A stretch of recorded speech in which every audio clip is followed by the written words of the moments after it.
On a night like this, when staying in would have been entirely understandable, we're especially grateful that you all came along.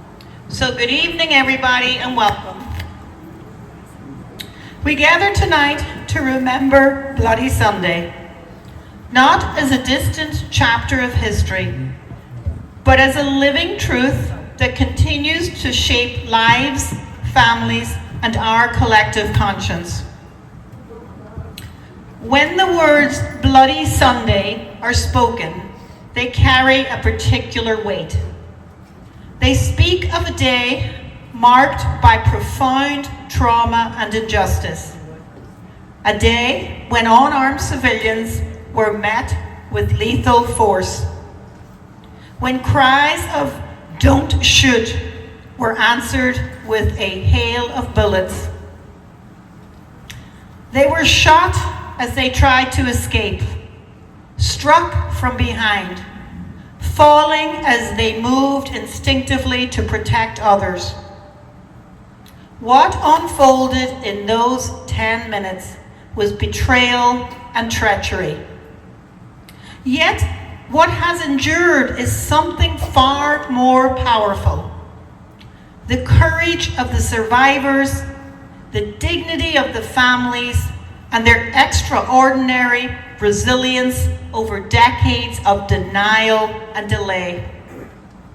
Bloody Sunday is woven into the fabric of our collective memory, not only as a story of suffering, but as a testament to truth, perseverance, and moral clarity. So tonight, folks, this evening will be broken into two parts. First, we will hear reflections on Bloody Sunday itself, its human cost, its legacy, and the long journey carried by the families. And second, we will turn to the present moment, to the wider political landscape, including the state of play around Irish unity and related developments, and how history continues to shape the choices before us today. Bloody Sunday was not simply an event that happened in history. It happened within families, within neighbourhoods, and within lives that were never, ever the same again. And the families did not seek out this role, but they carried it with courage, dignity, and persistence, refusing to allow truth to be erased or softened. Now, our first speaker has worked closely alongside those families, helping to ensure that Bloody Sunday is remembered honestly, with humanity, clarity, and respect. So it's my honour tonight to introduce my fellow Derry girl, Aisling Hutton. And Aisling is a member of the Bloody Sunday Trust. She grew up in the Brandywell area of Derry, and she's also the niece of another very famous and loved Irish Republican from Derry, Martin McGuinness. And Aisling has worked closely with the families over many years, and her work reflects a deep commitment to truth, remembrance, and justice. So please join me tonight in welcoming Aisling to the stage.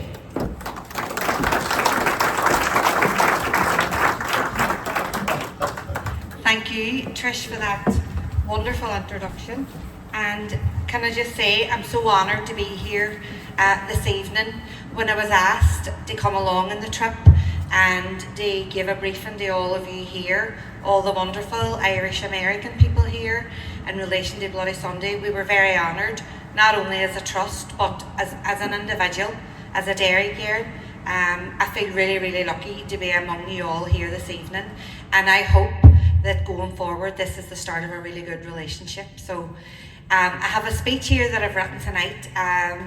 Usually in the role that I play as a Sinn Féin elected representative as well, you're used to speaking off the cuff and chatting about things that matter and things that really need improved upon, especially in Derry City at the minute. So I have a speech written tonight just because I didn't want to leave anything out. It's such an important briefing that you are going to be receiving, and I also wanted to extend a huge thank you from the Bloody Sunday Trust, from the director himself, Mr. Tony Doherty, for allowing us to be part of your community and give you some of the information from back home. So thank you very much. So friends, comrades and members of the Irish community here in Rhode Island, I want to thank you for gathering here to remember the Bloody Sunday and to honour the 14 innocent men and boys who were killed and all those who were injured on the streets of Derry on the 30th of January in 1972. Irish America has always been a place where the story of Ireland was heard, understood and carried forward. Irish America, particularly here in Rhode Island, played a vital role at times when the voices of victims in the north of Ireland were ignored, distorted or deliberately silenced. When families in Derry were told to forget, to move on or to accept lies as truth, it was often Irish America that listened, believed and stood firm. That solidarity has mattered deeply to the Bloody Sunday families and it continues to matter today. So as you know, my name is Aisling Hutton and I'm an elected representative in Derry City and Strabane District Council for Sinn Féin, and I actually represent the area, the Brandywell area, and a lot of other DEAs throughout the Moor ward, but I'm from the Brandywell and it's a real honour to represent those people. And I'm very proud, incredibly proud of all the people of Derry. So my role is to represent every single citizen as an elected representative within our council district and ensuring that they're seen, that they're heard and that they're provided for.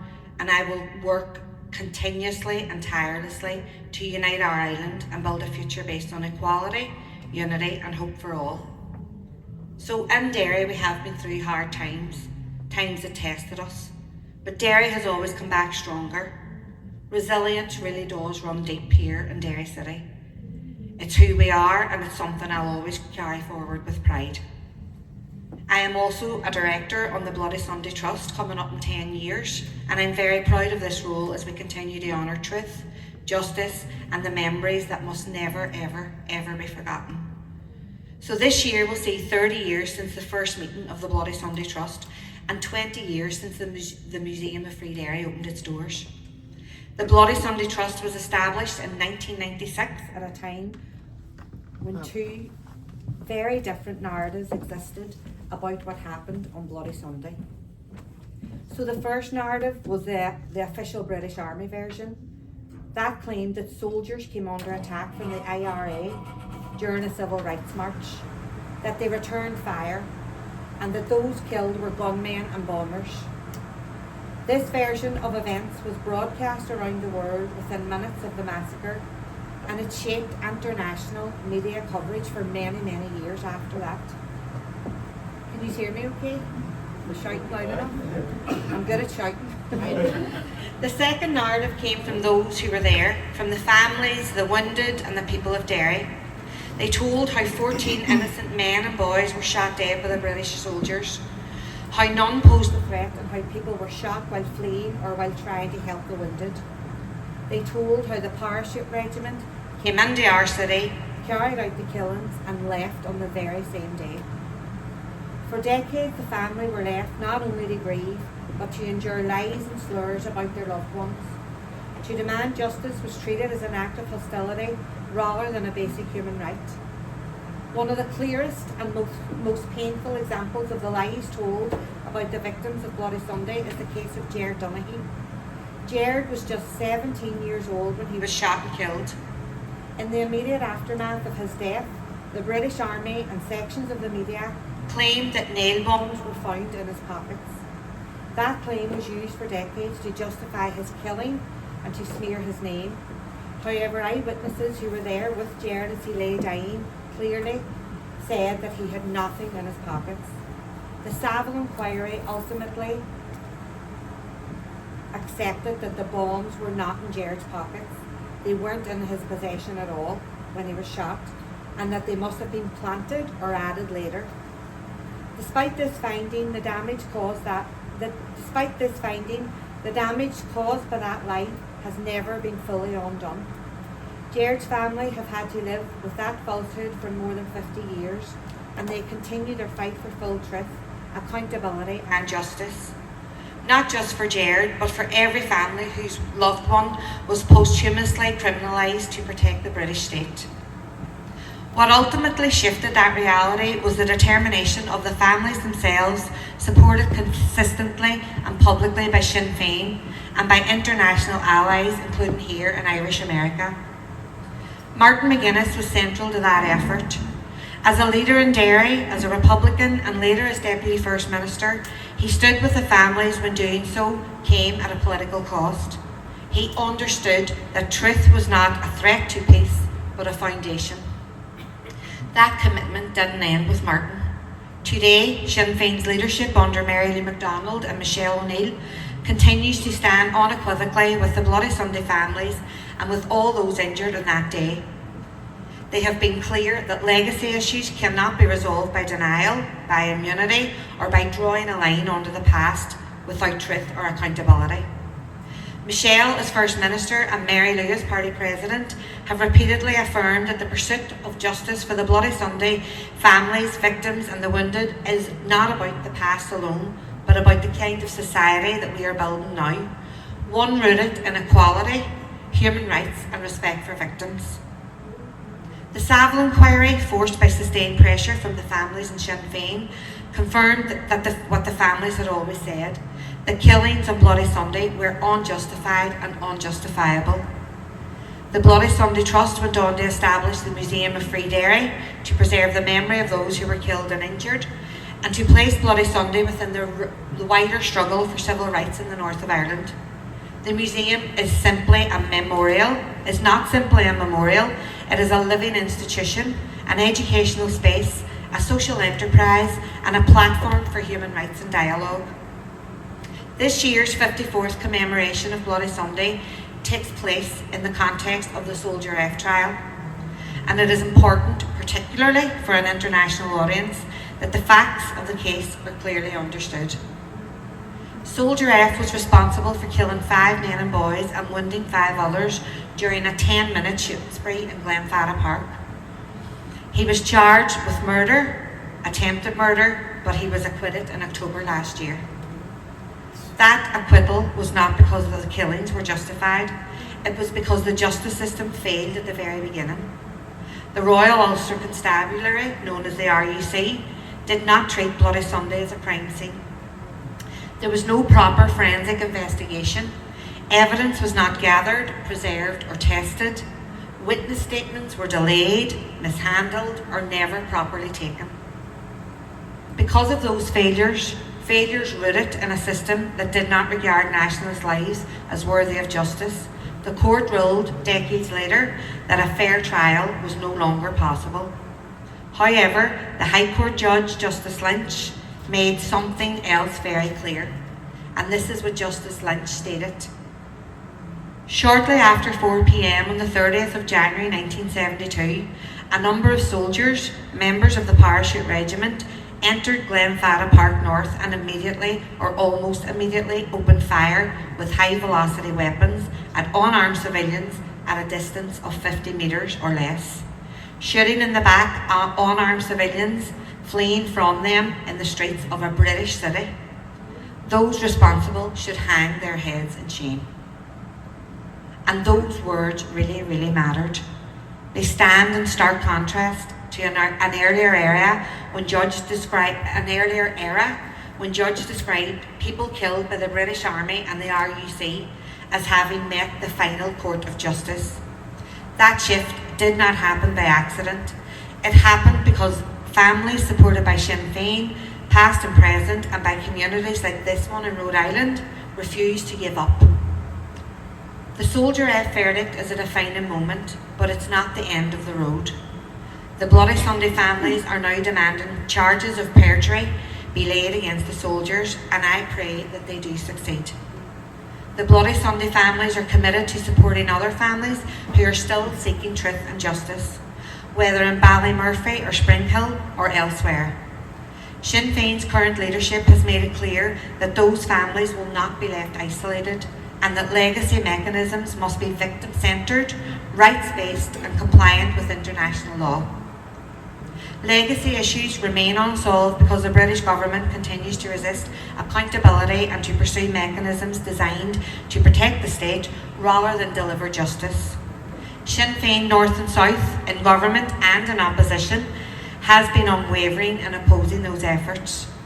The story of Bloody Sunday is a story of ordinary people standing up to extraordinary power. It is also a story of international solidarity, of Derry and of Rhode Island, of Ireland and its diaspora, standing together across generations. As Martin McGuinness believed, and as Sinn Féin's leadership continues to assert today, the pursuit of justice is not about revenge. It is about truth, dignity, and ensuring that what happened on the streets of Derry is never allowed to happen again. So today, as we remember the dead and honour the wounded, we also recommit ourselves to the Bloody Sunday families, to all families still seeking justice, and to the principle that human rights does not have an expiry date. And I want to personally thank you all for continually standing with us. Ura mila mila beagah.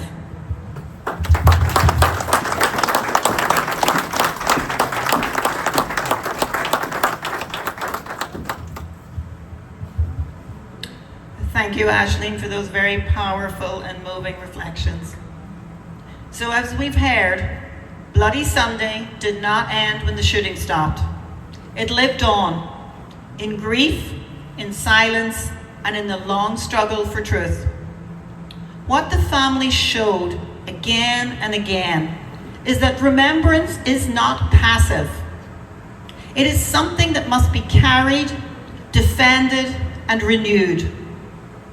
But remembrance also asks us to look forward, to consider how the past shapes the present, and how unresolved injustice continues to influence political life and possibilities. So that brings us to our second speaker tonight. So our next speaker is Ciaran Quinn, a familiar face to many, known as the man who only shows up when historical cold weekends hit Rhode Island. But he's also more widely known as the Sinn Féin representative for North America.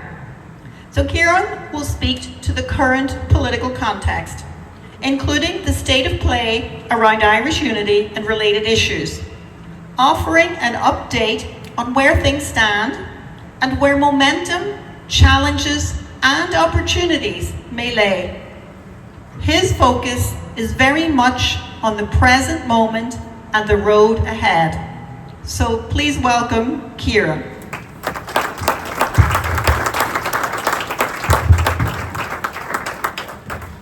I am getting a bit paranoid about every time I come here. It is notoriously cold and damp. And as I think Chris Donnelly from New Bedford reminded me, the last time I was in New Bedford, I said to him, I'm the only person who ever leaves this part of the country to go to Ireland for the heat. So sorry, it's just coincidence, or maybe I am just a chill wind that I carry with me. And thanks for coming out tonight. And I was here in February 2023. I'm at a great discussion, and I know that discussion has continued on, and I have a lot of friends here who've come to our unity referendums and remained engaged. So it's great to have you all out, as I say, and particularly on a night like this. I always think, you know, when you talk about issues like Irish unity, it seems such a huge issue and so distant and so far away. And how do you go about doing this? How do you make it possible? And I suppose it's good to just reflect. And I always think you measure change in two ways, and both have to be taken together. You measure it in the first bit by how far we've come, and in the second, how far we've yet to travel. And that's where you get a sense of what progress is actually about. And just, I'm not going to go back fido, right back for all of the years and all of the struggles that we have been involved in and people in this room have supported. I'm just going to concentrate from 1998, just to remind people that the Good Friday Agreement provides for unity referendums. And at those referendums, the future of Ireland is dependent on the people voting. So if the people in the north vote for Irish unity and the people of the south vote, Ireland is united. So that provides the pathway, that provides the opportunity for us to actually achieve Irish unity. Fast forward where we are now, almost 28 years after signing the Good Friday Agreement, and things have changed completely. The Belfast that I grew up in is now gone. The Derry girls, Derry is now gone and just lives on Netflix. So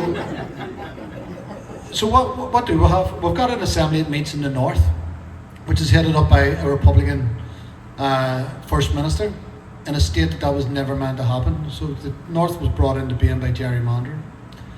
And we are going to face into elections in 2027 for the assembly. And just want you to think about this. It was a huge change to have the executive headed up by Michelle O'Neill from Sinn Féin. That's an indication of how things have happened, or how things have changed. And the assembly that meets in the north of Ireland, which was set up to be a Protestant assembly for Protestant people, 100% unionist. Unionism no longer commands an overall majority. And in fact, it has a one-seat advantage over people who want a united Ireland. There's going to be elections in 2027. It is our project and our hope that we can change that.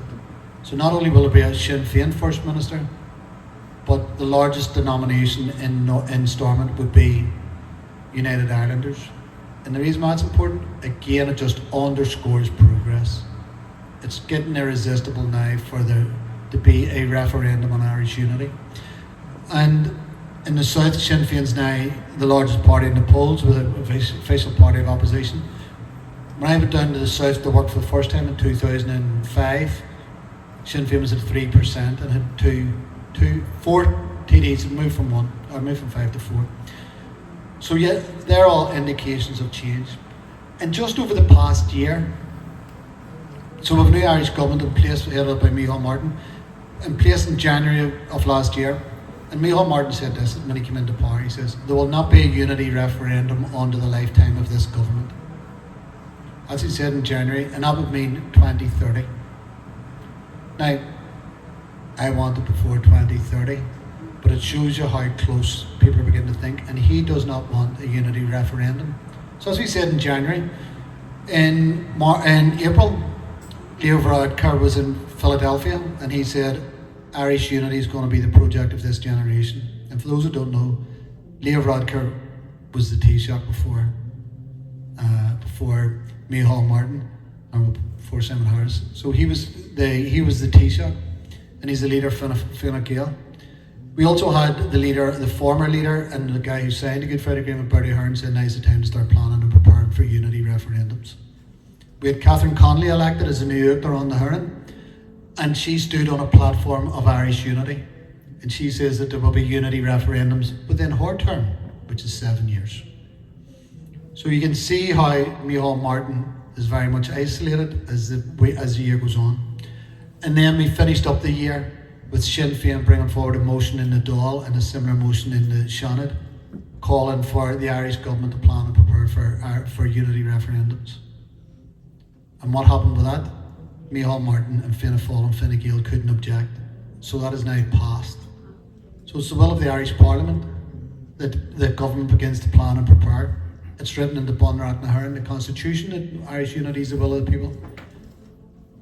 Micheál Martin started the year saying no, nay, never. He ends at the end of the year, his party has to vote in favour of this. Now that doesn't mean he's going to suddenly turn into United Ireland and start doing this, but it shows you how progress has came about. And it's not just been in the political field. Everywhere you look now, there's opinion pieces. The Irish Times running articles, every newspaper's running articles. There's books that's been written about Irish unity.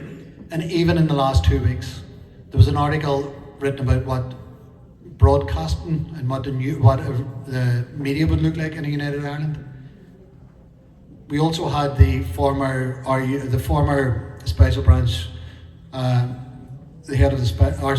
former head of the Garda, Drew Harris, who was also an RUC, head of the RUC special branch, doing an interview where he talked about what policing would look like in United Ireland. So in Ireland, everybody's talking about Irish unity. From former police, Garda, commissioners, politicians, academics. The only person who's not talking about it is Micheál Martin and the leader Fianna Fáil and Fine Gael. But over the year, that space that he's in has got smaller and smaller because there's so much popular support just for people to have the democratic right to vote for their future and to vote for what was already agreed in the Good Friday Agreement. And that's came about, all of that movement doesn't just come about in Ireland.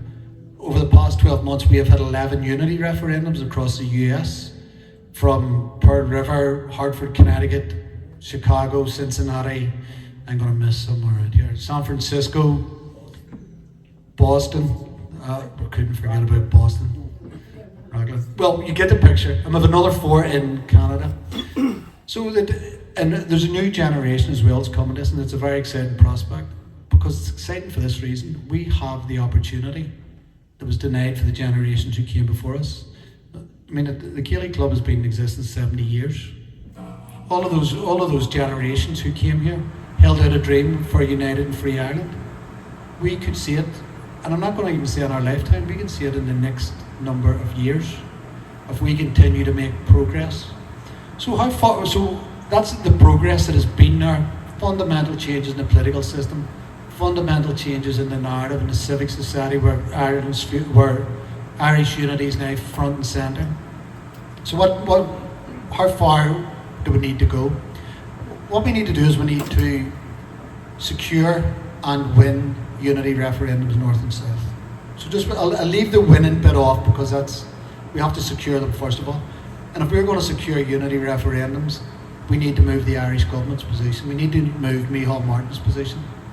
We have to get him in a position where he's saying, I want to see a united Ireland in line with what was agreed in the Bunreacht na Hurn, the Irish Constitution, in line with what was agreed with the Parliament. And we also have to get him to commit the plan for Irish unity. So once he does that, that means the Irish government will then be talking to the British government about when they will be held. And I'm under no illusion. The British government do not want a referendum. The British government do not want to allow the people in Ireland, north and south, the right to determine their own future. But they can be moved to that position. And we need to move the Irish government first. And we have some opportunities coming up. We need to continue to build support for Irish unity, continue to build these types of meetings, the work that's being done in the Cllr Club and across all of the US. Because you aren't alone in this. Similar events are happening in Canada, similar events are happening in Europe, in Britain, and Australia. And it's all with the aim of moving the Irish government, and it's all with the aim of then securing these unity referendums, and it can be done. And the opportunities for doing that, we need more people in the room, we need more people talking about Irish unity, seizing the opportunities that are in front of us. And we also need those to be turned into action. So one of the things that we're looking at this year is having resolutions getting passed by councils, by state representatives, by civic organisations. And that's just sending a message. For every resolution gets passed, sends a message to the Irish government that now is the time to prepare and plan for unity. Now is the time to make good on the promises of the Good Friday Agreement. Now is the time to let people have their say in their constitutional future. Now is the time to deliver on the hopes and dreams of generations of Irish people who were exiled and ended up in places like Rhode Island and ended up in the States. So the opportunities there, you'll have Irish government ministers coming across here from St Patrick's and other times, and they need to hear from the community that they just need to start planning and preparing.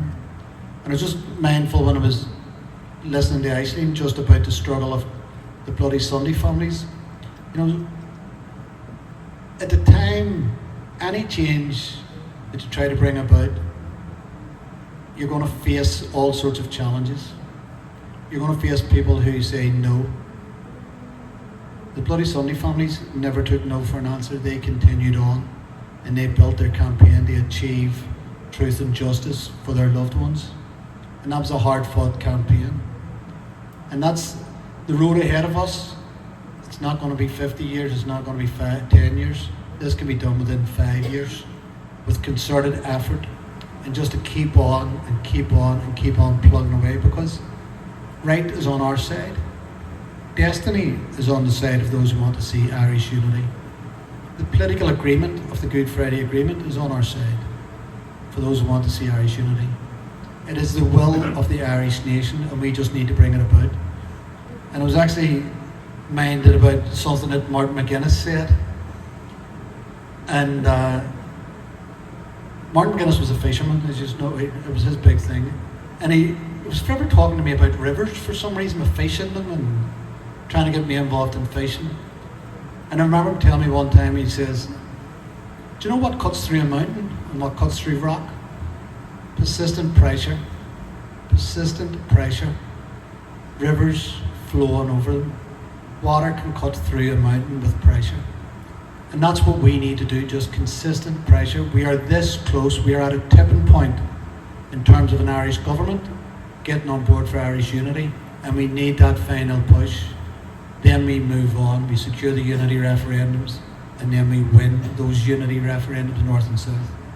And I hope the next time I come back here, not only will it be warmer, but I'll be coming to tell you is I want to welcome you back to a free and united Ireland, and I want to thank you for the work that you have done to make that possible. Go on, Mila.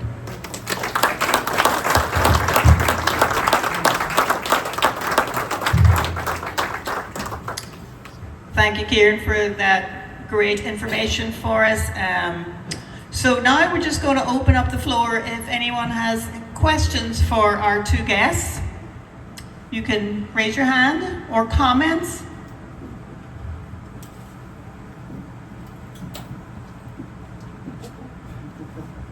Perfect speeches.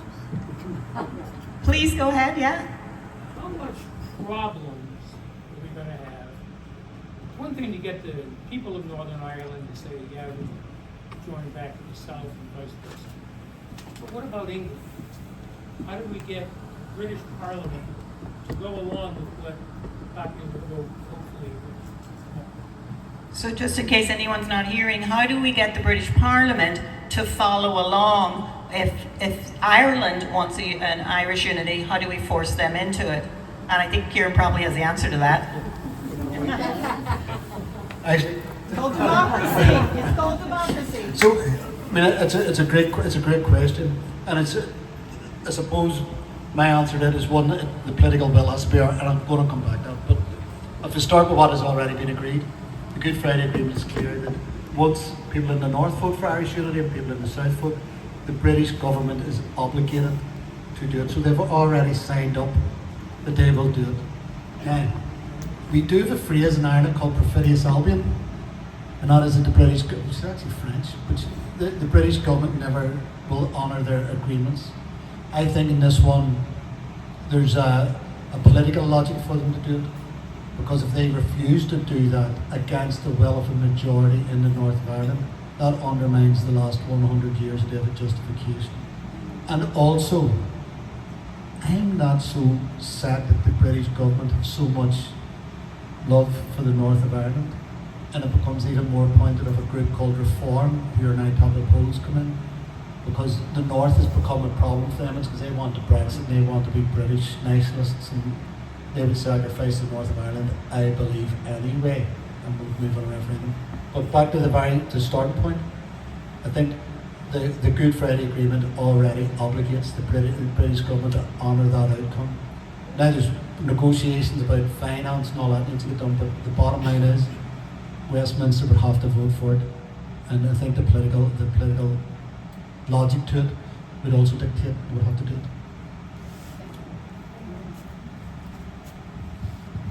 Yes, please go ahead. Where does the European Union come into play in this?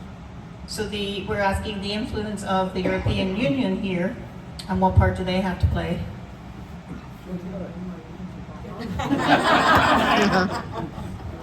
I think Aisling's playing the I'm jet lagged card here. So the European Union has actually been really. It's not so much the European Union changed the dial in this issue. It was actually Brexit. So whenever Brexit happened, the people in the north of Ireland voted to remain in the EU, and the people of Britain voted to leave, and the people in the north were dragged out. Now, there's agreements being put in place, and the worst aspects of Brexit, the North is exempt from it, but it's still a problem.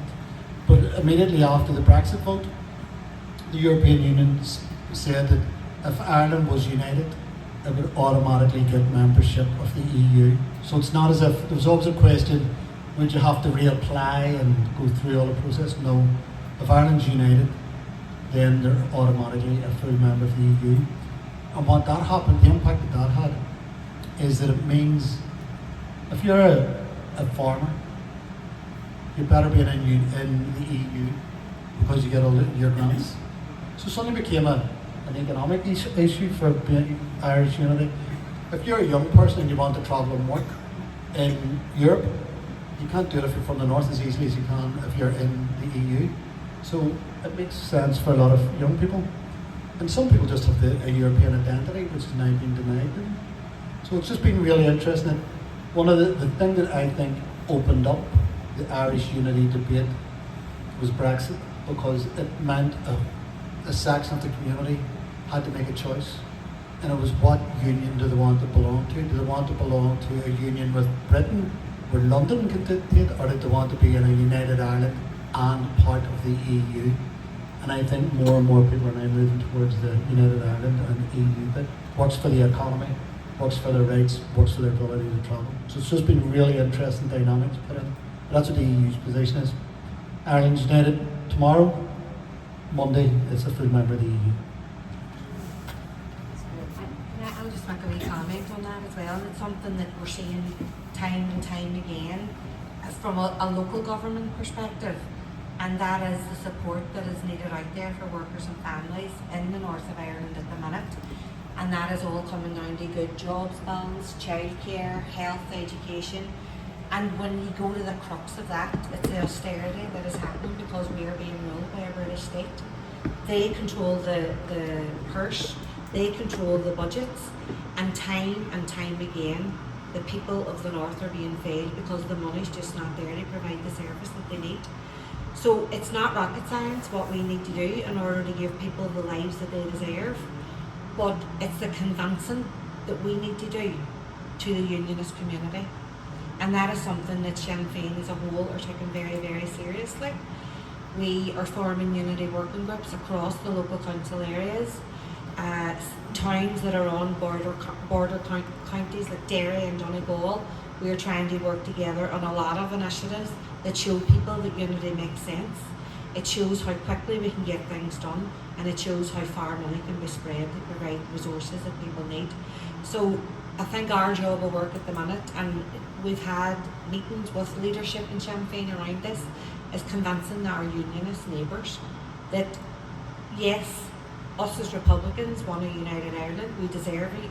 Our island deserves to be united again. But it's to reassure them that we're not going to leave them behind. But it's also to show them the reality of what their lives are going to be like. And what I always say is, I'm not thinking about me. I'm thinking about my children and my 2 grandchildren. We're here to do a job. I have lived through the Troubles. I've saw people close to me get killed. We had raids in our home. It wasn't a nice area to grow up in. You don't want that for any other child, especially not my own children. So the stuff that we are doing around United Ireland isn't particularly just for us as the generation that's here. It's for generations to come, and it just makes sense. Like we break away from the British rule that's happening there at the minute, because we will flourish. There's 8 million people on our island, and together we could make it a great one. Can I ask a follow-up question to that? So, if it does happen, are you using the German model when Germany and East Germany merged? Or, I mean, what's the plan to bring everyone together? Because there is a big, significant difference. Yeah, and I think there's lessons to be learned from Germany, the German reunification project, and that was East Germany, but the old East Germany never benefited to the same extent in terms of investment. And so you ended up having almost a united country, but 2 different social structures and 2 different economies. So for us, it's simple. And And I think it comes down to the really exciting bit of this conversation, and the bit that gets me out of bed in the morning. And it says, what we're talking about is not bolting the north onto the south. It's like, as Aisling says, it has to be bigger than that, it has to be more than that. It has to be a home for everybody. This is an opportunity to redefine Ireland, what it means, what the Irish nation means. It could be a new form of government, new form of economy, all of that. If I said to you tonight, do you know what, you have the opportunity to write a new US Constitution or to improve the US Constitution, that's an exciting prospect. That's a prospect that Ireland has. We can define a new state. And take the best that worked in the north and take the best that worked in the south and jettison the stuff that doesn't work. But more importantly, it has to be made a prosperous home for all who share the land. And that's for me the most exciting bit. It's not just about, I was born in the north, live in the south. It's not about being just bolting one onto the other. It's about creating something new, something better, and as Aisling said, something for all of our children to grow up in, and I mean all of our children. Can I ask you a question? As long as they have the July 12th mentality, you see that going away? So I think maybe you're referring to the July 12th mentality, that cultural tribalism that is there. I see it change, but I know these guys will talk more to that. Anybody want to give it? So, in Derry, as a resident of Derry, the merchant season is a really, really difficult time. Now, I'm not saying that that's because people are celebrating their culture, because there are apprentice boys and orange orders who do that with dignity and respect. But we're also dealing with another element of thugs, if you want to put it that way, whereby they are terrorising communities during that time. So at the minute, and particularly within Derry, because merchant season, it starts really in January. There's a march nearly every month. Roads are closed, the city's disrupted. We have to respect that because that is their culture, but we need to do it so that everybody is respected and looked after in relation to, you know, I'll give you an example. Whenever it is merchant season and the visitors all come to the town to march, there's a lot of antisocial behaviour, there's a lot of urinating in the streets, and it's something that we continually bring up during city centre initiative meetings. The police is on board. So we have to find a way around that so that we're still respecting people's cultures, but people can't come in and disrespect our town. So the merchant season is a difficult one.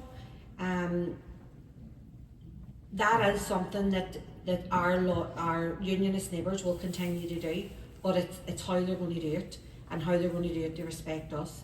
And that's vice versa as well. Although there's not many marches in Derry or across the north at the minute, there would be commemorations for the hunger strikes and things like that. But I do think that when we do come down to the crux of it, it's going to be those sort of cultural and religious things that are going to really, really be the sticker. And that includes the flags, and it includes what the Derry is going to be called. So as you know, it's classed as Derry, Londonderry. But I think when it comes to what you're talking about, that's where the difficulties are going to lie. The constitutional stuff will be done by the politicians. It'll be done fairly, it'll be done economically.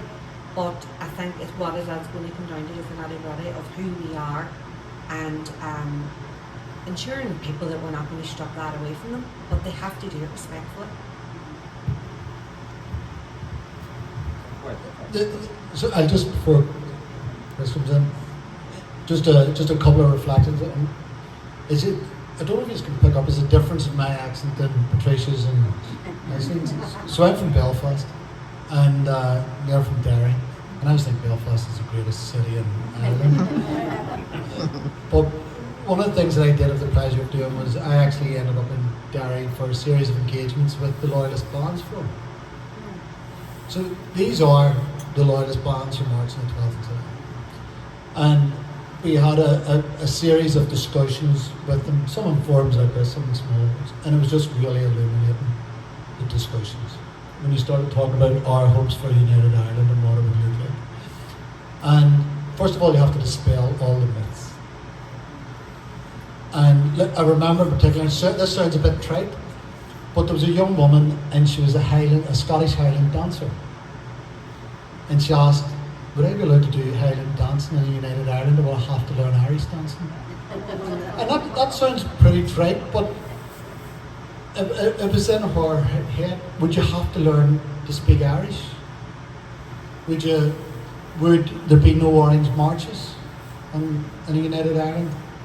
And to them we were saying, of course, if you just wanted an orange march, most orange marches aren't disputed, but some of them is a very small minority of them. And that's a challenge to us, by the way, to think outside that box. And there's two things that reflected on me in that discussion, and they're interlinked. And it says, when I spoke earlier, I said, it was very famously said that the North of Ireland was a Protestant state for a Protestant people, but it was 100% unionist. There wasn't any space for the articulation of Irish culture, Irish language. The flag was banned. The Irish tricolour was banned. It led to riots in 1969 in Belfast. So, for me as a Republican growing up in Belfast and others growing up in the North of Ireland, you weren't allowed to be Irish. And that alienated us. I have no desire to do that to somebody from the unionist community. I have no desire to do it because it has to be a home for all of our people. It has to be a shared place. So you get that. And within the unionist community, the colour that was, they knew how they had treated nationalists and Irish citizens in Northern Ireland, and they thought we would do the same to them. And that's how they that's how they came to argument. So it's just a really, but once you have that dialogue, you have to have the dialogue across the community to get rid of those myths, but you also have the dialogue within your own community. So, well, what does that actually mean? How do you accommodate unionism? And people talk about the flags. I actually think the solution's behind it. And it's this. You have two flags flying now. You can be British. The Good Friday Agreement says you can be British or Irish or both. So if you're in the North of Ireland, we were laughing earlier, Storm's got two flagpoles. Martin McGuinness used to say to me, one should have a Union Jack and one should have a tricolour on the top of it. And that's how you can deal with it. I'll always believe that the national flag is the tricolour. It's the flag that one of my parents was buried on, and my grandfather, and it's just that resonates with it. But all of those issues have to be up for discussion. And in terms of, I say again, the big thing for me is when you're creating a new Ireland, it has to be a shared place. It has to be where somebody must feel at home. That doesn't mean you'll be antisocial. There's laws for that. It doesn't mean you'll be provocative or filled with hate. That can be dealt with. But that's what a new Ireland must be. It must be a shared place. That's a challenge to me. It's a challenge to unionism, but it's one that we can definitely work out.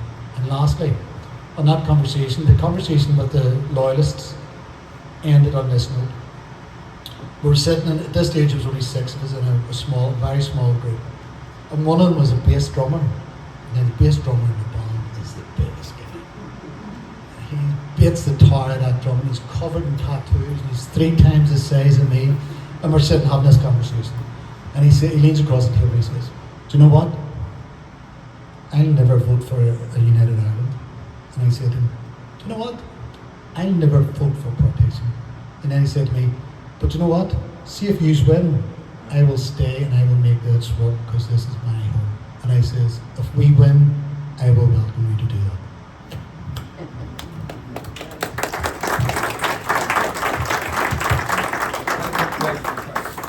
Yeah, go for it. Go back and police. Yes. So I think soldier so is that the end for him? Soldier F. Soldier Soldier F. F was acquitted.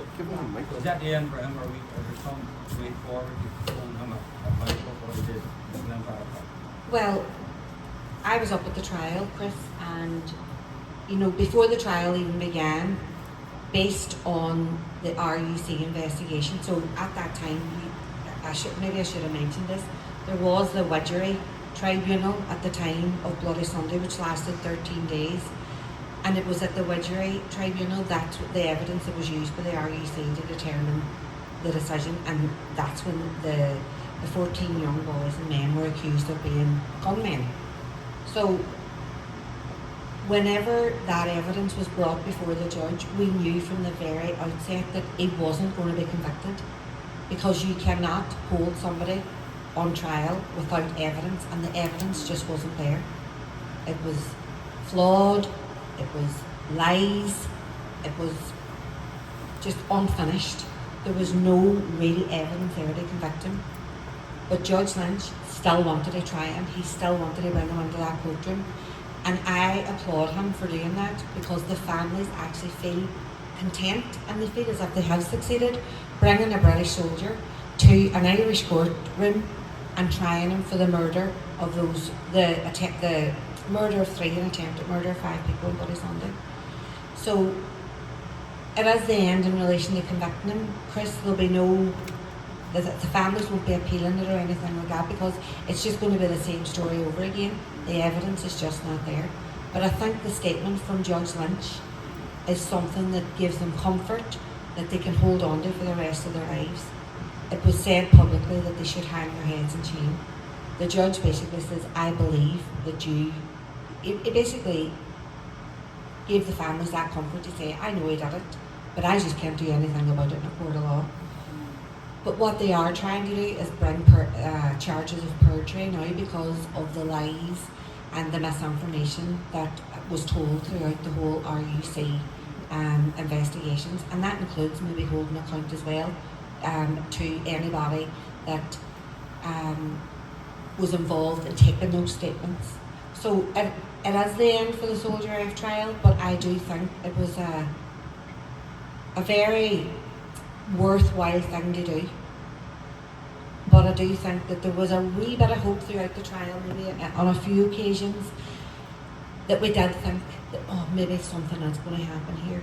But when the legal teams got it all under the room and explained how the process works, he was never ever going to be convicted, but the triumph was getting him there and under the courtroom.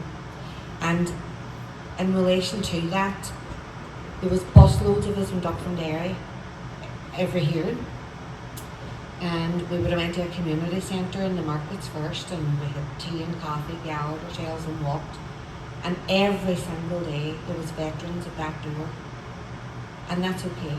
They were there to support Soldier F, but they were wearing parachute regiment uniforms, which I thought was an absolute disgrace.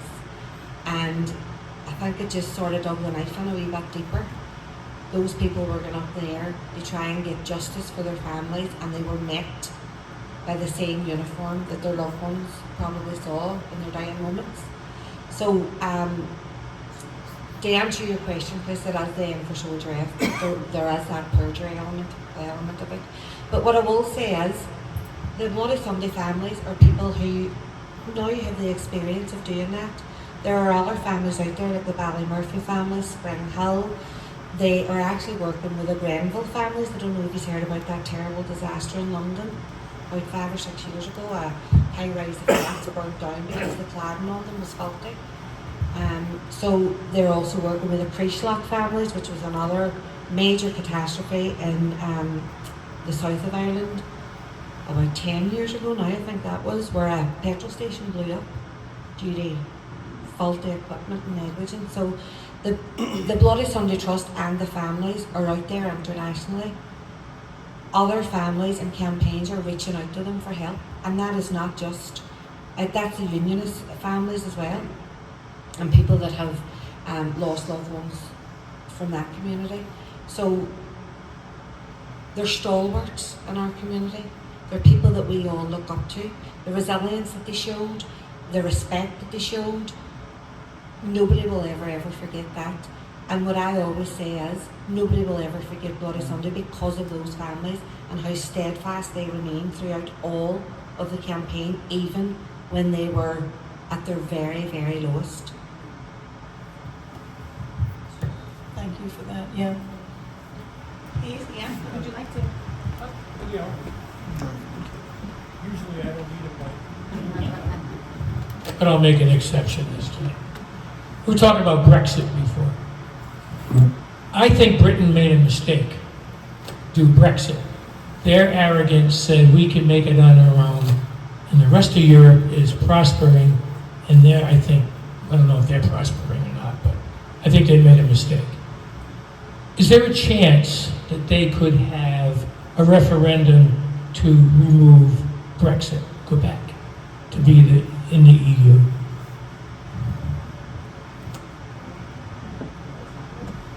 Not the way the current they're going, but 100%. And it also tells you how not to do referendums. So it used to be, when people, we used to ask the Brits, what does Brexit mean? And they go, Brexit means Brexit. What does it actually mean in terms of the north of Ireland? What does it actually, what level of exit are you going for? So yes, it's been a huge problem for Britain. Their economy is tanked. They have no growth prospects.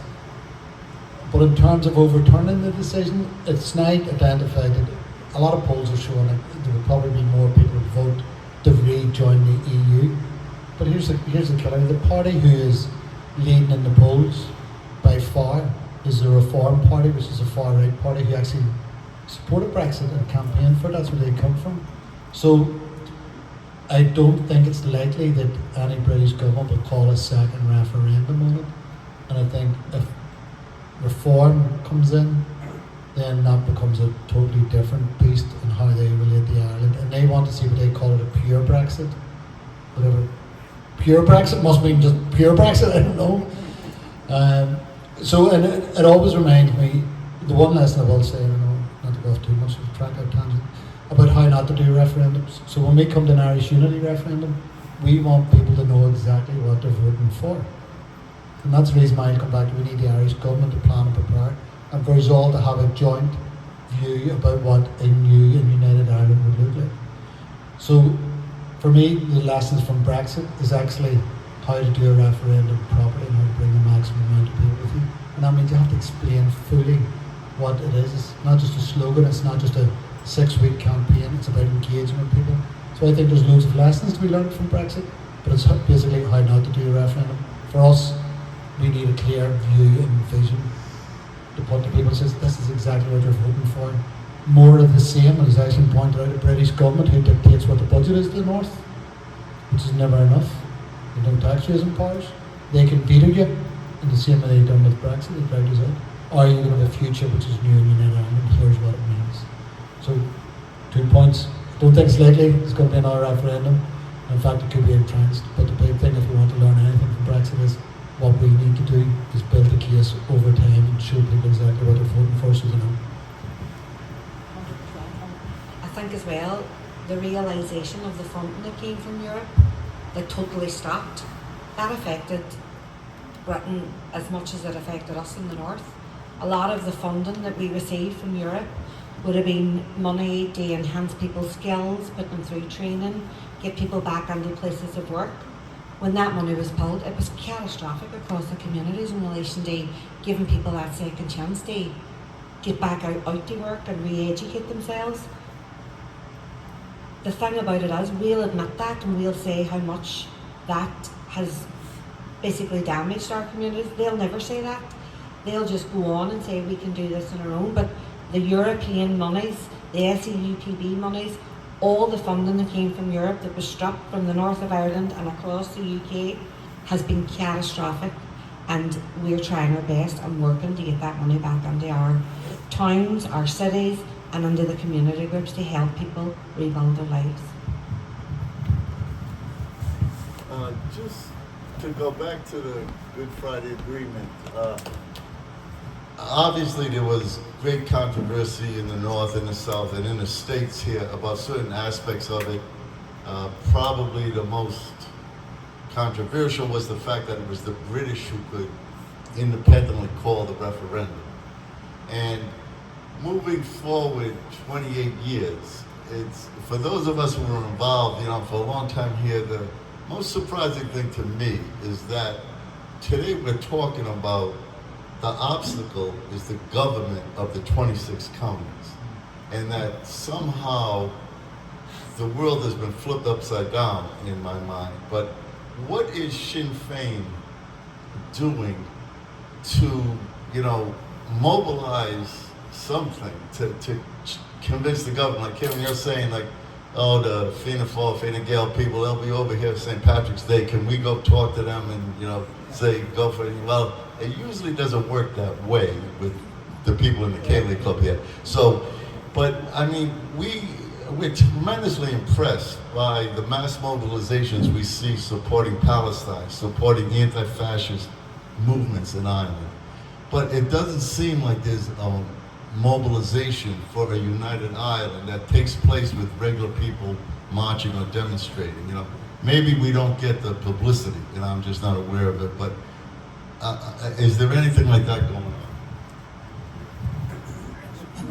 I'm going to give it to you guys, but I'm going to speak first because I am part of an Irish Unity group right now, and we are doing our best to enroll as many people as we can to further this aim and spread the word. And we have quite a few very motivated people already. We're working on resolutions, as was mentioned, that we can present to local councils and then further up the line. I think that's a very important part.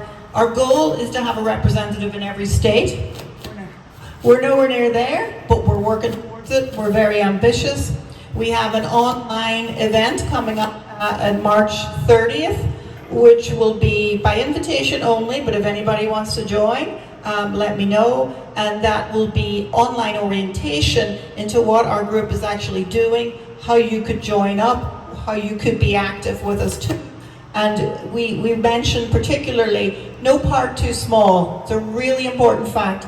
Everybody has a skill set. You may not know exactly what your role might be, but when you come to join a group like ours, we'll certainly find something and put you to work. But I think that's what's going on here. But I'm going to give you over to Ciaran for more political end talk on that. I would say the way people say a more political piece as if it's a dirty bit. He's just, that's all just politics. I think it's a really interesting idea. And it's just about thinking about what the activism is and how it works. And it comes in different forms now. The idea of boots in the street on Irish Unity is quite interesting. The reason that hasn't happened is because almost the debate has moved beyond that. It's not about a protest. It may come back to that if they continue to deny the rights. But everybody is talking about Irish Unity in terms of Ireland, in terms of the media, in terms of academic approaches and academic books. So I have never heard, 10 years ago, Irish Unity was Sinn Féin. That was Sinn Féin's project. Now, the leader of the SDLP are on board calling for unity referendums, as set in a timescale. Party of John Hume are calling for this. The leader of the Irish Labour Party made Irish Unity the centre part of her speech. All of the nationalist parties in the north support Irish Unity. All of the parties in the south support Irish Unity. The government are the ones in the south who aren't doing it. And the reason that's important, you can't really argue with the British government to say we want unity referendums when the Irish government are saying, they don't. So that's the reason why we need the Irish government on board. And it's just to come back, and do you know the way it's almost like Chinese whispers, or things get misrepresented just because they're repeated.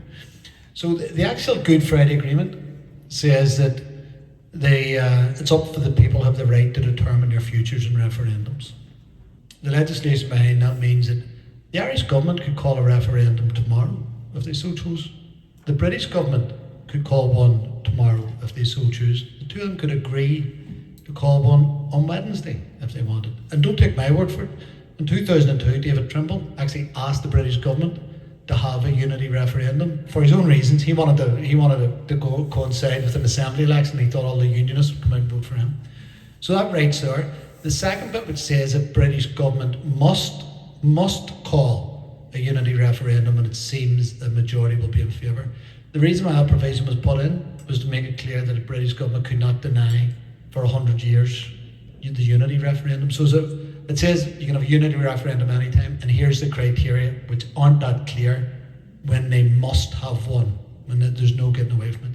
And the only other provision for the Good Friday for referendums is there can't be one within 7 years. So if there was one now, there couldn't be one until 7 years' time. My maths about to get fogged out with jet lag. 32. Nice number. So that's the provisions of it, and that comes back to my point and what Trish is saying. I mean, if activism, if boots on the street can get people move the Irish government, then we can talk about it. I'm up for that.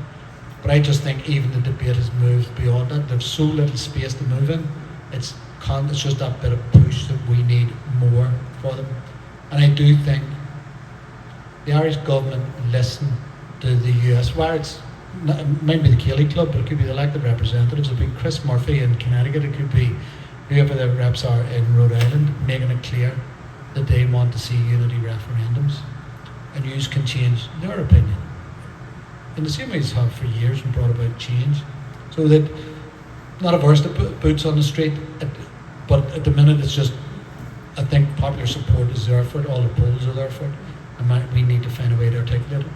If it needs boots on the street, as we'll go for it, but as I say, there's other avenues as well to do it.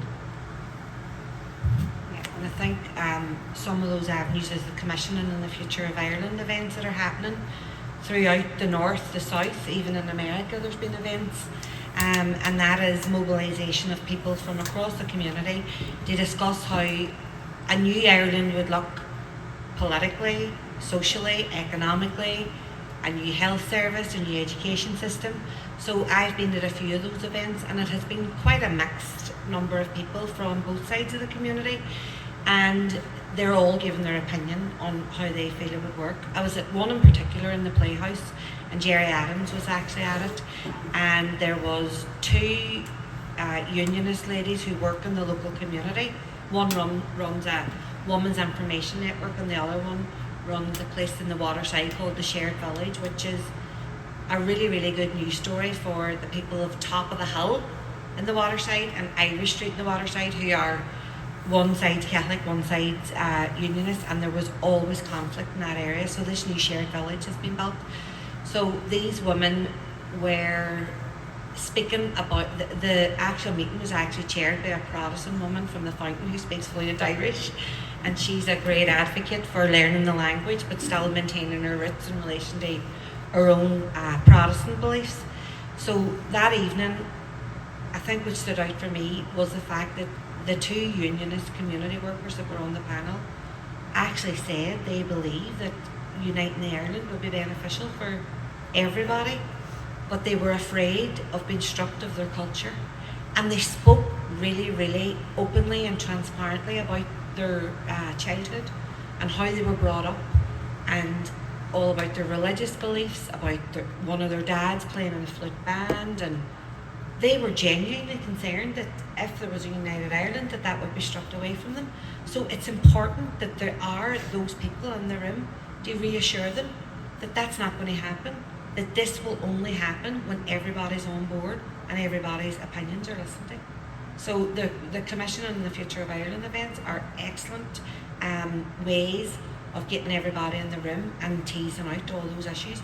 And you can follow them on Facebook or Instagram, and there's reports constantly coming out from the events. That there was one done recently in Fermanagh around rural health, Pat Cullen's leading in that, so they are really, really beneficial. So I'll share with Trish, and you can all get a look at those documents as they're being produced. So I do feel that when that was set up, it was a really, really good idea, and you can see the outworkings of it now because there is results coming. We had one in Derry, and we had a GP chatting. We had a lady who's leading and developing our city as a healthy city with a World Health Organization, and there was half the room was from the Fountain area, which is the unionist community where I live, and it was the best. It was only supposed to last for 2 hours. We had to say, right, that's it, we have to go. People's bums are sore sitting in these seats, but it's about that. It's about getting everybody in the room. We can go and talk in our own circles, but when we're all together, I think it's more influential. Thank you again. Yeah.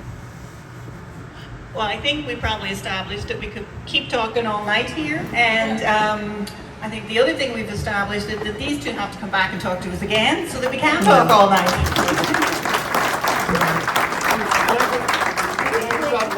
Oh, No.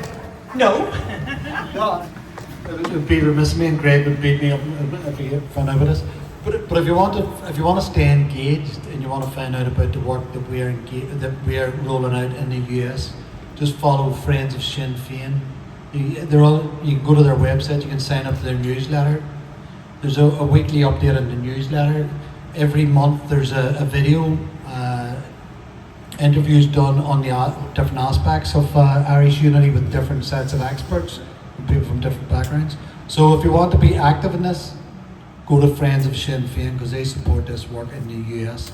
Sign up to their newsletter and just stay informed. Just Ciaran reminded me, I have a few bits and pieces here that the Bloody Sunday Trust have sent over. It's posters, present and past, and a few leaflets. I'll put them down in the back table, so it's just for you to have a wee look through and keep them around the Gaelic Club. And there's a few leaflets around Friends of the Bloody Sunday Trust as well, so you might be interested in that, where you get a monthly newsletter to keep you updated with what's going on throughout this next 10 years. All right, thank you. Thanks again, folks. So, few things that we just have to finish up with, but I will say that, I always think that the truest measure here of remembrance is not what we say on nights like this, but it's what we're willing to carry forward afterwards. So I'd like to leave you with that thought. But now we have a few announcements, and I've got to get these right because there's quite a few, but I'll try my best. So, upcoming events. For the 1916 committee, we have a meeting on Tuesday, January the 27th, and that's going to be at Patrick's Pub at 7 p.m, January 27th. Want to mention that we have no lecture in February. We usually have one on the first Friday of the month, but this would count for that tonight, so we're not going to have one so close. The March 6th lecture is planned, and that's going to be Irish American organizations in Rhode Island, and we're going to have a panel from different organizations with questions and answers. And we've done this before with the Parades Committee, and it was very, very successful. And it brings together different Irish groups, so I think that's going to be really worthwhile. Here at the Cllr Club on February 6th, we have St. Bridget's Night. St. Bridget's crosses and other activities will be going on here in the Cllr Club. February 28th, we have the Irish Comedy Show here in the Cllr Club. Let's see. We talked about March 6th. The other thing just to mention, let's see, we have a few more. April 3rd will be, we won't have a meeting either because it's so close to our 1916 Easter commemoration. So instead of that, we're going to have an annual Easter Monday commemoration, April 6th at Patrick's Pub at 6 p.m. And we'll have our friend Finbar Doyle, hopefully, giving us some music for that. And then lastly, April 26th, the 1916 committee will be having a fundraiser for a monument which will be erected this September at Glasnevin Cemetery in Dublin in honour of the Great Escape, the Catalpa Rescue. So we'd love to see you all there. Lots of Irish groups around New England will be trying their best to raise money for this, and we wanted to be part of it too, so we hope to see you all at that event. And then one more thing to mention for anybody here tonight, we don't do cover charges, we don't ask to pay to come to these events, but we do have a jar at the back if anybody would like to give donations, and we use this money to pay for the entertainment downstairs. And so wanted to let you know that it's Sean Connell tonight singing downstairs, and you're all welcome, and we would love to see you all down there.